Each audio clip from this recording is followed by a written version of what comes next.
Hi everybody.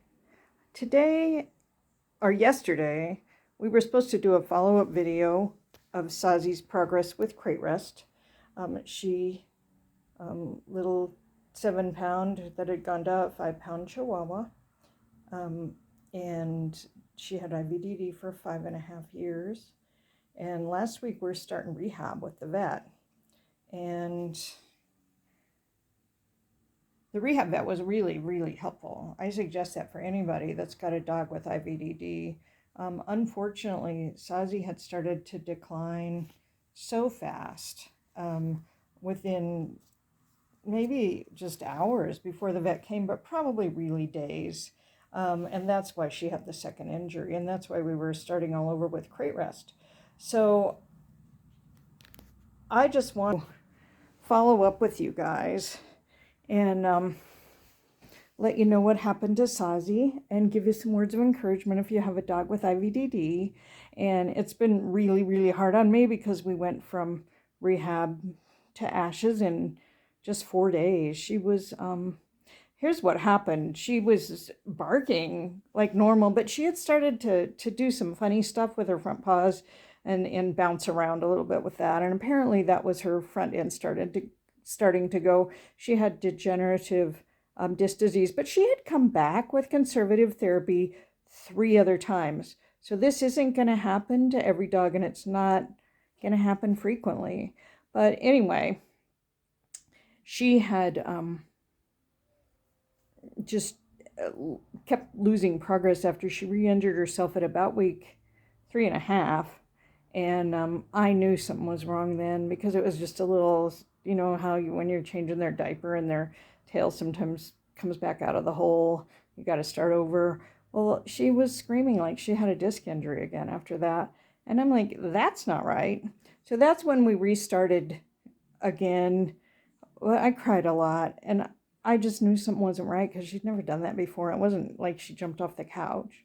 And then after that, she was just so super easy to she had pain in her upper back, which could have been a cervical disc, but what did she do to do that?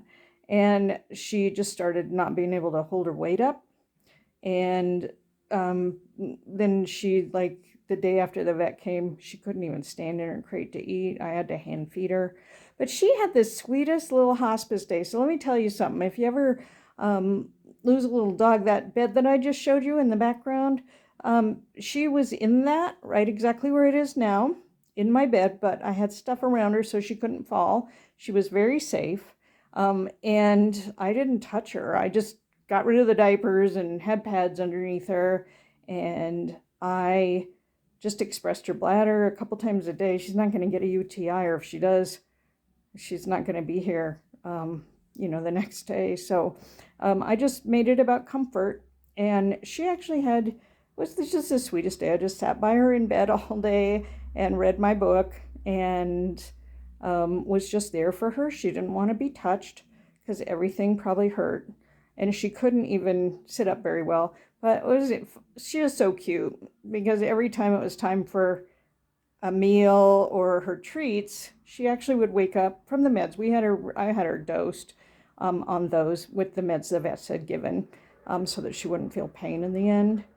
And so she slept, and then she'd wake up just on cue, right when her treats and her food were normally due. And she actually would try to sit up, and she could sit up a little bit and bark for her treats. So of course she got stuff that I never would normally feed her. She got my pork chop and 2 big milk bones and all sorts of stuff. But she slept soundly, and it was the right time. She was going downhill rapidly, but she was able to have that last day, and I was able to have that last day with her, which means the world to me. So if your dog is going through that, take your time and really enjoy it if you can, those last few minutes. And really sorry that we don't have anything better to report on week 2 crate rest, and that we didn't make it to that. But I will tell you that I'm totally committed to having another IVDD dog, and this time on purpose. Sazi, I didn't adopt her because she had IVDD and I knew nothing about it. So it has been a journey for 5.5 years. But the next time I will, I'm going to start reaching out to the area animal sanctuaries and rescues and that, and asking them to keep their eye open for a little 5 pound or 5 to 10 pound dog with IVDD or with some sort of paralysis issue, something similar to that, that I can help, because I'm absolutely had the best bond with Sazi, and I'm still a little tearful and my eyes are still a little swollen from picking up the ashes, but her legacy will go on. So thanks for joining us.